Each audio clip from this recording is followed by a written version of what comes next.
Essa é a nossa TV Pinheiro. Sempre juntos com vocês, levando assuntos de interesse. E qual o assunto de maior interesse que não a educação? Daqui a pouco voltamos com o programa 100% Educação.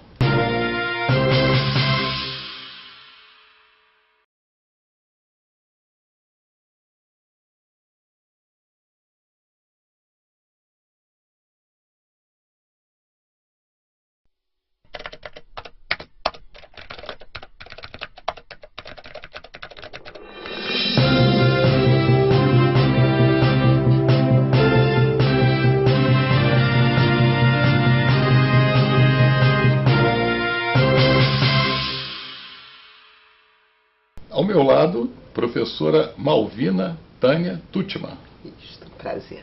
Prazer. O programa 100% Educação sente-se honrado com o seu comparecimento. Prazer é meu estar num programa, eu que tenho paixão pela educação, estar num programa que justamente tem como título, como, enfim, norte, a questão do 100% educação. 100%. Então, prazer muito grande estar aqui. Professora Malvina é pedagoga, doutora em educação e presidente do Conselho Estadual de Educação do Rio de Janeiro, além de ser membro do Conselho Nacional de Educação, professora da Unirio, 2 vezes reitora da Unirio, tem que ter fôlego, professora, ex-presidente Instituto Nacional de Estudos e Pesquisas Anísio Teixeira. INEP, mais conhecido como INEP. Isso. E recebeu o prêmio Mais Mulheres, da Secretaria Especial de Políticas para Mulheres. Agora, professor, se você me perguntar o que realmente eu sou professora, né? E eu completo, educadora. Né? E começou a sua trajetória no ensino básico. Isso. Né? Professora foi importante e marcante na sua vida. Formou-se pelo Instituto de Educação, o grande Instituto de Educação. Né? Referência, né? Referência em formação de professores. Ainda hoje continua como uma escola de referência, mas na época que eu me formei, em 1968, era realmente referência auge, né? No estado e no país. Né? É verdade. E de lá para cá a senhora se apaixonou, apaixonada pelo que faz. É verdade. Isso que é importante, né? Dizer a quem está nos assistindo que tem que fazer o que ama, né, professora? A pessoa não pode escolher uma profissão pelas circunstâncias.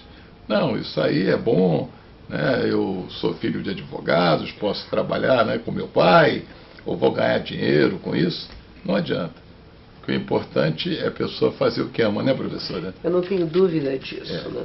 Mas eu queria, inclusive, por conta dessa sua importante observação, porque é importante que possamos ser felizes naquilo que fazemos, sem dúvida, mas não esquecer que há necessidade de um investimento grande na educação, muito forte na educação, a necessidade de um plano de cargos e salários condizente com a real importância dos profissionais da educação, além, logicamente, de uma formação inicial e continuada que habilite o professor a agir na sala de aula ou nos espaços educativos com os seus estudantes, oferecendo uma formação integral de qualidade social. O Estado tem que ser sensível, né? Não tenho dúvida. As pessoas se reúnem nos seus fóruns apropriados, né, para falar sobre planos, metas, né?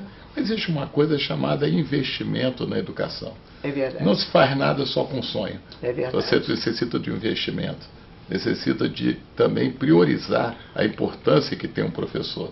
Sem dúvida. Para o futuro dos nossos jovens, né? Sem dúvida. Porque se não investir agora, vai gastar lá no futuro, mais na frente. Isso. Você não vai ter uma formação adequada e vai criar o quê? Vai criar jovens e adultos sem ética, sem cidadania, sem menor noção das coisas. Sem dúvida. Não é, professor? Sem dúvida. E essa sua trajetória, já me disse, né? Muito importante.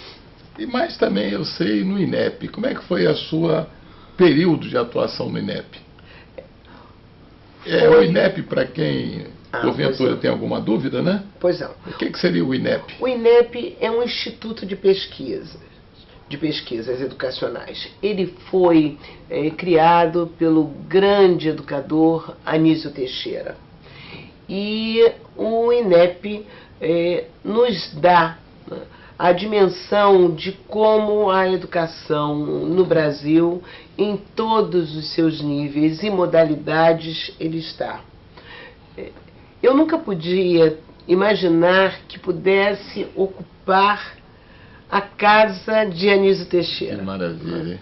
Então foi uma honra muito grande quando fui convidada. À época eu estava reitora da Unirio, já no segundo mandato, e fui convidada pelo ministro, à época, ministro Fernando Haddad, para surpresa minha e muita emoção, estar então à frente junto com profissionais de primeira qualidade, grandes pesquisadores do INEP. O INEP, inclusive, faz o censo da educação brasileira, né? Faz o censo da educação básica e da educação superior.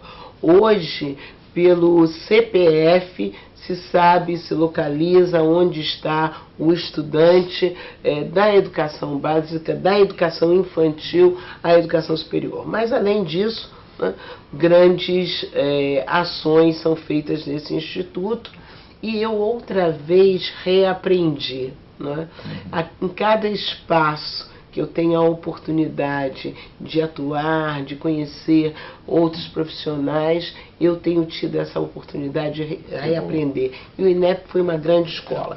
Muitas pessoas imaginam que o INEP ou associam o INEP ao Enem, né? O Enem é apenas um exame de avaliação do ensino médio. Ele nasceu como avaliação do ensino médio e se tornou, por uma política à época educacional, uma política de Estado, como possibilidade de acesso à educação superior, né? Mas ele não faz só isso, né? Só também tem toda a regulamentação das faculdades, não é isso? Não, também, o INEP também, né? O INEP faz uma faz a avaliação, né? Faz uma qualidade, né? Da qualidade do ensino superior, o ENAD também, né? Exatamente, são exames em larga escala, não é? E como o ENAD, como a Prova Brasil, tem um indicador de qualidade que é o IDEB, né? Mas o mais importante é que o INEP ele possa oferecer dados importantes e análise desses dados para que uma radiografia, exatamente, acho que essa é uma palavra bastante adequada, para que as políticas nacionais e as políticas dos outros entes federados possam então serem adequadas, direcionadas, né? Direcionamento para as sérias questões, principalmente das assimetrias. Mas me permita, já que estamos falando do INEP, eu já dizia isso à época que eu tive a oportunidade de estar lá no INEP e aprender junto com meus colegas, os pesquisadores e pesquisadoras do INEP, o mau uso ou o uso indevido dos resultados dos exames em larga escala, que são o Enem, a Prova Brasil, avaliações do Sistema de Avaliação da Educação Básica, o SAEB, e outras, a Avaliação Nacional de Alfabetização, chamada ANA, enfim. Mas são exames importantes, mas não são exames para fazer ranking. Nós não podemos... Mas acabou isso, não foi? Eu acho que não acabou ainda. Eu acho que talvez tenha diminuído na questão do Enem. Do Enem, né? Mas na questão do IDEB, muitos ainda imaginam que a nota do IDEB deve ser considerada para se dizer qual a melhor ou a maior a escola que não está desenvolvendo um bom trabalho. E eu sou contrária. Porque isso é ligado também ao quantitativo, né, do censo, né? Não tem assim uma coisa parecida? Tem, mas... Não representa o total de alunos do colégio. No Enem. No Enem não representa. Não representa. Mas eu gostaria, professor Arnaldo, de falar sobre a totalidade dos exames em larga escala, se o senhor me permite, justamente por conta de que não podemos comparar o incomparável. Cada escola é uma escola, cada escola tem um conjunto de profissionais e de alunos que têm as suas próprias histórias, não é? E além disso, não se pode ter uma avaliação, nós temos um indicador, mas não se pode ter, ou não se deve ter um resultado, uma avaliação, quando se avalia somente o aluno. Aquele conhecimento. O aluno. A escola é muito mais do que isso. A escola é muito mais do que isso. É não completa. Então nós temos que ver que estrutura. Como eu vou comparar escolas se eu tenho escolas com estruturas completamente diferentes num país imenso como o nosso? Então é importante todo um trabalho de avaliação macro da educação, mas justamente não para comparar qual a melhor ou pior escola, mas para que hajam investimentos suficientes para que todas as crianças e jovens e adultos do nosso país tenham a educação de qualidade social a quem tem direito. Professora, nós voltamos daqui a pouco para falar sobre a sua atuação no Conselho Estadual de Educação. Pois não, muito obrigada. Tá bom.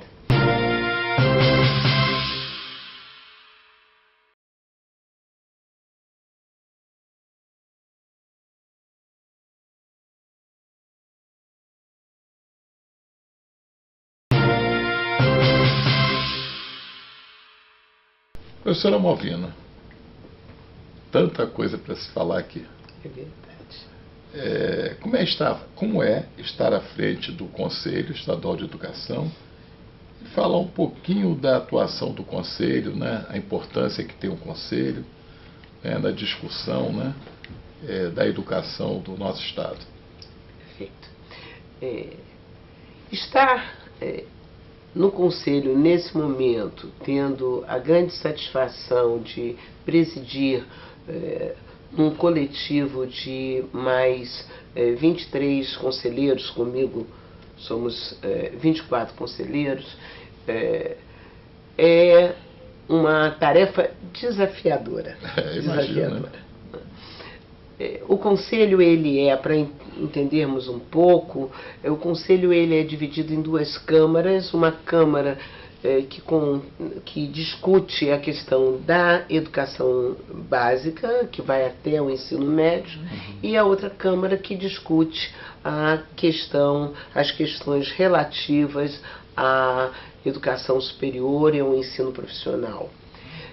Também trabalhamos com duas importantes comissões. Uma comissão que é voltada para legislação e normas e a outra comissão que é dedicada a uma parte que me toca diretamente, que é inclusão e diversidade. E o Conselho Estadual de Educação, ele tem por função normatizar a legislação educacional, de acordo, logicamente, com o perfil, o diagnóstico do Estado, do nosso Estado. Então, lá se discutem questões que são questões a nível nacional e que fazemos uma adequação à realidade do Estado do Rio de Janeiro, mas temos também a total autonomia de discutirmos questões próprias, importantes da educação do nosso Estado. E eu gostaria de dar um exemplo de muitas outras formas de atuar no Conselho. Um exemplo que está acontecendo nesse momento é um trabalho, porque acreditamos num trabalho coletivo, né? Um trabalho que estamos fazendo em parceria com o Ministério Público do Estado do Rio de Janeiro. Trabalho em equipe, um trabalho em equipe com o CAU Educação, com o conjunto de secretários municipais de educação do nosso estado, com o conjunto de conselheiros dos municípios, né? Conselheiros de educação dos municípios do nosso estado, e também com a Secretaria Estadual de Educação, nesse momento com o DIESP e o DEGASE. Qual é o foco de atuação? Nós precisamos, porque existe uma resolução do Conselho Nacional de Educação que trata das diretrizes para jovens que estão vivenciando medidas socioeducativas. E nesse momento nós acabamos de fazer isso.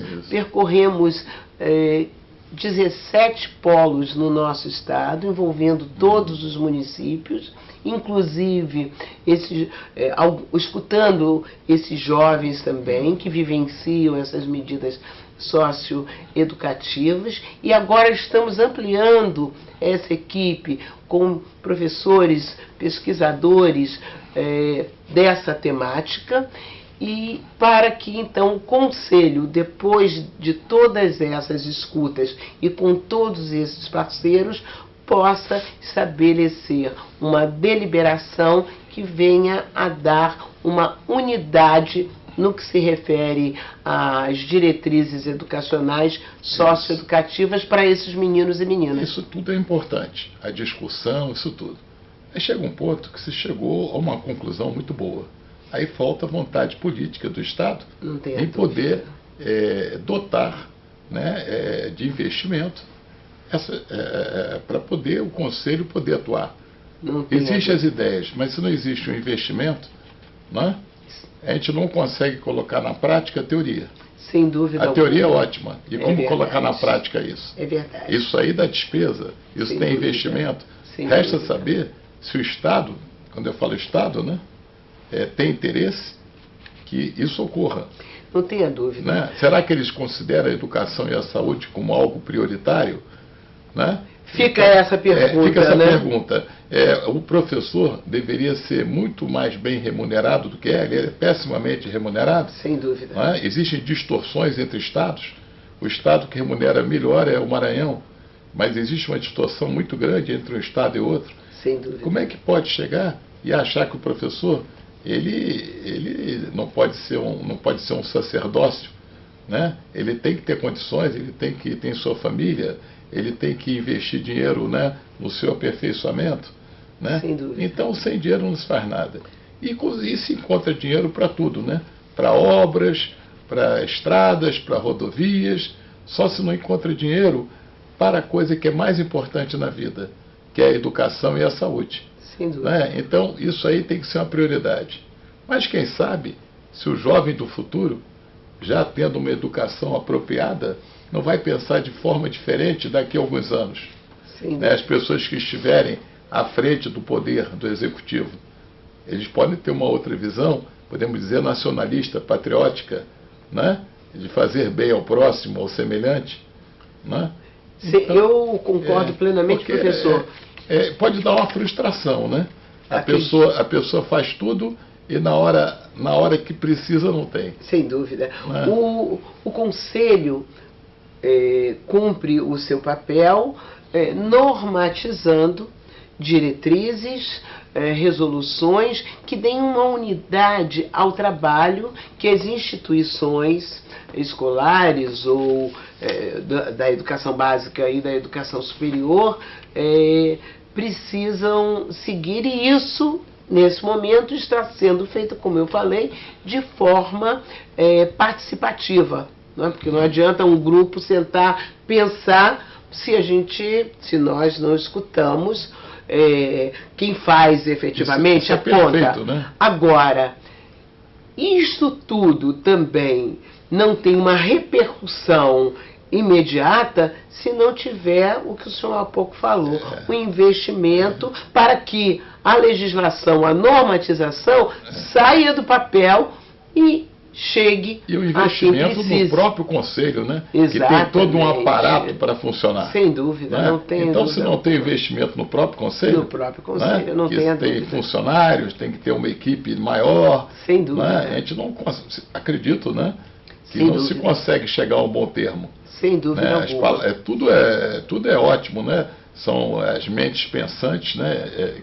Ligadas à educação, só que tem que ter aquele que decide, aquele que pode chegar e determinar verbas para a educação. Não é? Sem dúvida. O conselho é um órgão autônomo, não é isso? Nesse momento, sim. Nesse momento, não. Já a LERJ, desde 2014. 2014, ele né? se tornou um órgão de Estado a nível de secretarias. Só que ele ainda, por conta da crise que vem cada vez mais se instalando no nosso Estado, ele ainda não saiu da lei, não é? Quer dizer, ele não se efetiva ainda como um órgão autônomo, na medida, sim, autônomo sim em termos de ideias, mas em termos de concretização, de um investimento, de um orçamento compatível com a importância e as reais missões e necessidades do Conselho, ele ainda não posso afirmar que nesta medida ele já é um órgão de Estado. O jovem chega no ensino médio e não sabe que profissão seguir. O que a senhora poderia dizer para quem está nos assistindo, aquele jovem que está naquela indefinição? Acredite no seu potencial, independente das condições em que você vive nesse momento. Acredite em você, acredite na sua possibilidade, porque você vai conseguir. Olha, eu desejo uma grande boa sorte, tá, professora Malvina? Muito obrigado. A senhora engrandece o programa 100% Educação, não é? Com a sua presença. Eu desejo a quem está nos assistindo, da mesma forma, uma ótima sorte na sua vida pessoal, profissional. Acredite em seus sonhos, como a professora Malvina falou. Importante é a felicidade. Você só é verdadeiramente feliz quando você pode compartilhar com as pessoas a sua felicidade. Um beijo no coração de cada um de vocês que está nos assistindo. E até a próxima. A TV Pinheiro fica por aqui. Até o próximo programa. Até lá.